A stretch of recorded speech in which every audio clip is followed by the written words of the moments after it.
Notes from a conference that really break down where they were going to use this technology and how this technology was going to be applied. Remember the 100 billion watts debate? Well, for Nick Begich, this document was pay dirt. And in the document that we uncovered, the actual desired level of these researchers is 100 billion watts, and there we're talking something closer to the order of what Bernard Eastland envisioned. You must be familiar with Technical Memorandum 195, which talks about a desired level of 100 billion watts. Which memorandum?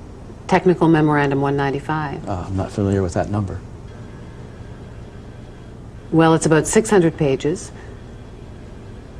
and it's. I mean, you may not acknowledge it because it hasn't been published, but it exists. I've seen it. I don't know what Technical Memorandum 195 is, because I haven't seen it.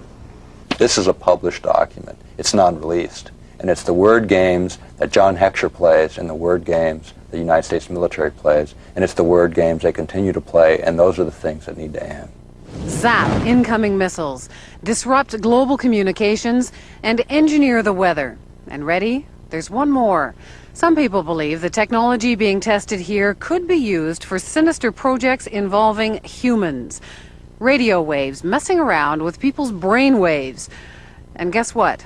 The military denies this one, too.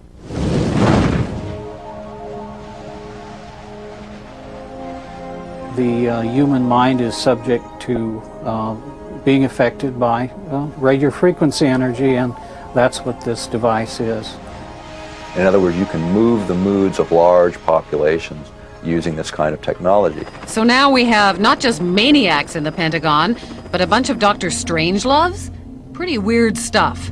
But scientists have been experimenting with radio frequencies on animals' brains for decades. And the military has followed it all very closely, especially once it found out the Russians were onto it.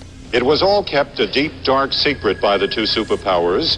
Back in the 60s, the Soviets began zapping the American embassy in Moscow with a low-frequency beam.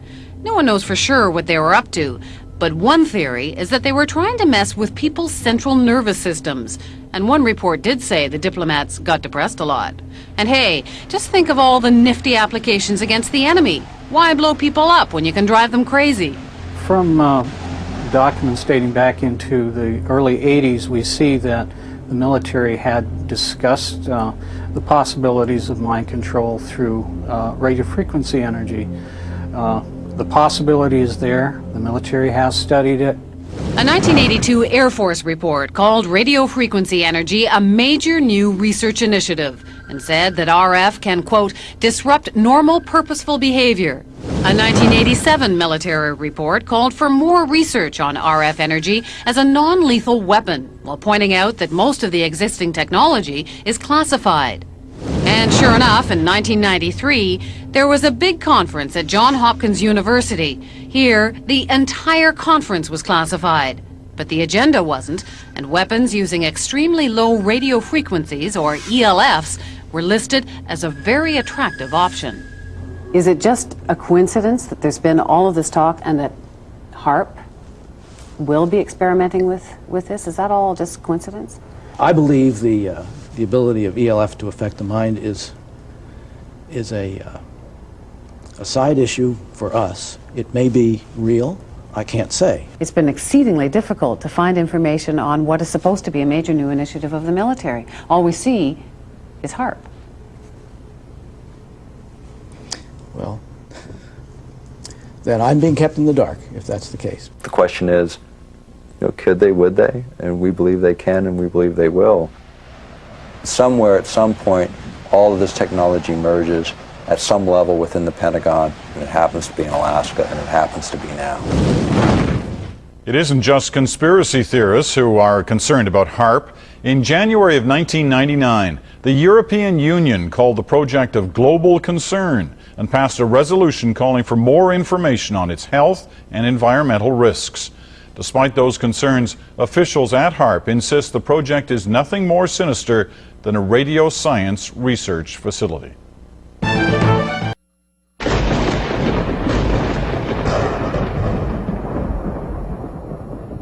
I've done better than that.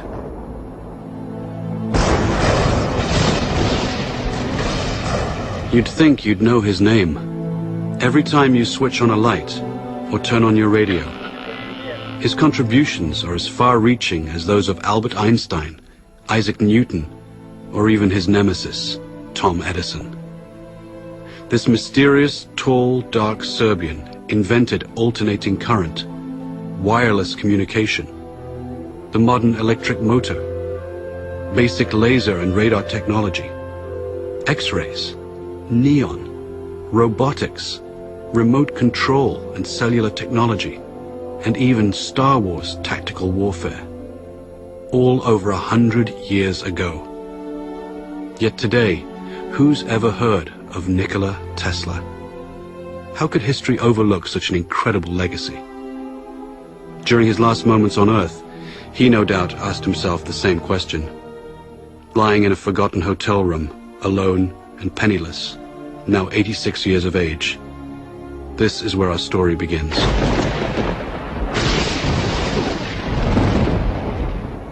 On that final night in January 1943, Nikola reflected on his life in near delirium. The flashes of light. I never had control over the flashes. They are so tormenting. Unstoppable images would flood his mind, accompanied by powerful flashes, like countless times before, due to a strange lifelong condition of his. When the word was spoken to me, the image of the object would appear vividly. And sometimes I was unable to distinguish whether what I saw was tangible or not. This caused me great discomfort and anxiety. In the murky light of the hotel room, he'd speak with ghosts from his past. Phantoms waiting for him to succumb. He remembered triumphant moments when he was struck with the vision of his world-transforming electric motor, the same design that's used everywhere today. Like a flash of lightning, in an instant the truth was revealed.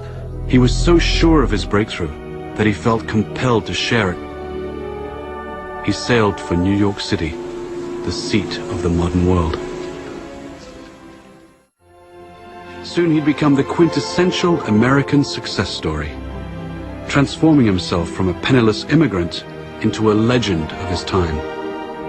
The glitterati of New York's finest would flock to his laboratory to witness the spectacular high-voltage demonstrations. Notables such as Mark Twain, John Muir, Sarah Bernhardt, Stanford White, and Teddy Roosevelt, and many others attended. But one person not present was his ruthless competitor, Thomas Edison. Nikola would recall the war of the currents, AC versus DC power. At the time, the electrification of the world was at stake. Alternating current's too damn dangerous. He's using tens of thousands of volts. DC only uses hundreds. Sure, you can see the danger. Nikola Tesla. A man who could never take a joke. There was only one kind of power system that could feed cities all over the country that would allow Edison's incandescent bulbs to burn brightly, and Nikola had it. Tom Edison fought against it, tooth and nail. Hell, there are no rules here. We're trying to accomplish something. The bitter Edison would even resort to electrocuting stray animals, including a rogue elephant, to incite public fear of Tesla's AC system. But Tesla would ultimately triumph over Edison by electrifying the Chicago World's Fair in 1893. It was a smashing success. Then, he and partner George Westinghouse created the world's first hydroelectric system at Niagara Falls. It was an incredible gamble at the time, and no one was sure it would work, except Tesla, the man of the hour. Nikola was now at the peak of his glory. He took to wearing formal clothes and wearing white gloves when starting experiments. He was a mystic who wrote and recited poetry and could speak 6 languages, yet he couldn't help his idiosyncrasies. People had no idea that he battled hallucinogenic episodes daily. I have seen all the air around me filled with tongues of living flame. Their intensity, instead of diminishing, increased with time.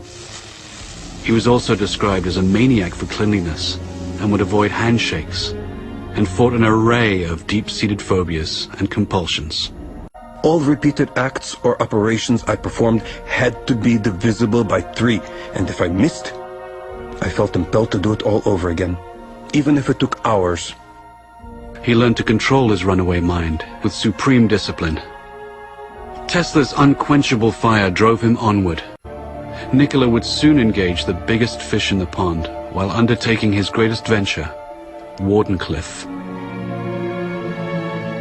This fantastic structure was the very culmination of Tesla's vision to create a worldwide communication system for sending sound and pictures. The primary goal was to beat Marconi for the honor of delivering the world's first transatlantic wireless signal.